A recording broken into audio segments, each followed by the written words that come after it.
একাত্তরের ছাত্ররাই তো ভেঙেছিল সব শৃঙ্খল, স্বাধীনতা কামী জনতার ছাত্ররাই ছিল মনোবল। একাত্তরের ছাত্ররাই তো ভেঙেছিল সব শৃঙ্খল, স্বাধীনতা কামী জনতার ছাত্ররাই ছিল মনোবল।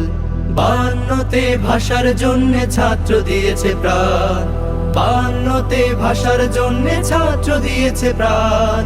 বিশ্বের মাঝে বাংলাকে তারা দিয়েছে সেরা স্থান। ছাত্রই যদি না থাকে দেশে হবে না আন্দোলন, ছাত্রই যদি না থাকে শক্ত হবে না সিংহাসন। ছাত্রই যদি না থাকে দেশে হবে না আন্দোলন, ছাত্রই যদি না থাকে শক্ত হবে না সিংহাসন। হুঁশিয়ার হুঁশিয়ার